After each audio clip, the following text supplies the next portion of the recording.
Bonjour, nous sommes le mercredi 28 janvier 2026 et le sujet est la polémique autour de Arno Klarsfeld, fils de Beat et Serge Klarsfeld, les chasseurs de nazis. J'ai simplement posé le problème. Arno Klarsfeld revient sur ses propos de grande rafle contre les OQTF. Le conseiller d'État qui intervenait sur CNews dimanche a suscité de vives réactions politiques et même la saisine de la justice après avoir évoqué la politique migratoire de Donald Trump, président des États-Unis. À aucun moment je n'ai demandé que cette politique soit appliquée en France.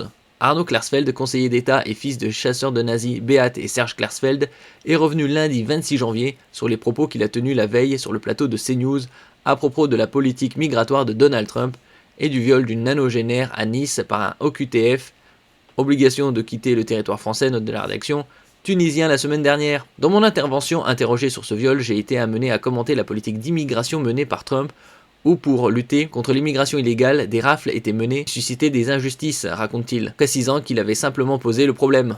N'oubliez pas de vous abonner pour plus de news nationales, européennes et internationales sur ce monde dans lequel nous vivons.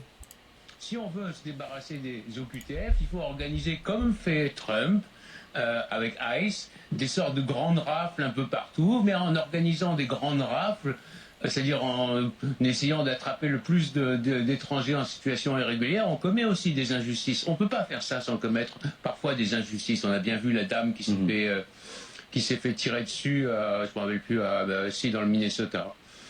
Donc c'est compliqué, donc ça nécessite une stratégie politique avec l'intention même de commettre parfois des injustices. Donc c'est Évident, s'il y a des grandes rafles, il y aura bien évidemment des injustices. Dites-moi que c'est un fake. Si on mène une politique d'immigration dure comme aux USA, des injustices sont commises, et si on ne mène pas une politique d'immigration dure, les choses se déroulent au fil de l'eau. Ajoute ce lundi Arno Klarsfeld. Ses propos sur CNews ont déclenché un tollé à gauche. Dites-moi que c'est un fake et dites-moi que ce n'est pas possible, a réagi sur X, anciennement Twitter, le premier secrétaire du PS Parti Socialiste Olivier Faure, qui a annoncé saisir le procureur de la République, notamment pour apologie du terrorisme.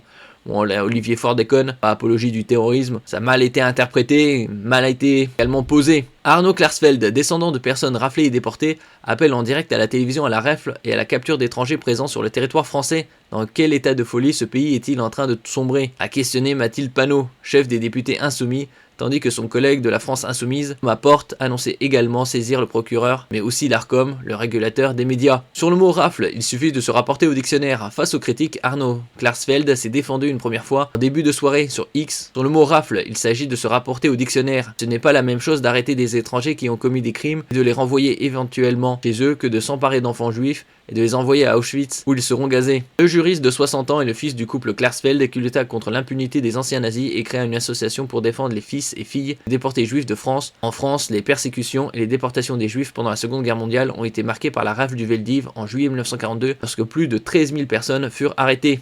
Bon, il s'est mal exprimé bien évidemment, il aurait dû utiliser un terme autre que rafle. Merci pour votre écoute et à la prochaine.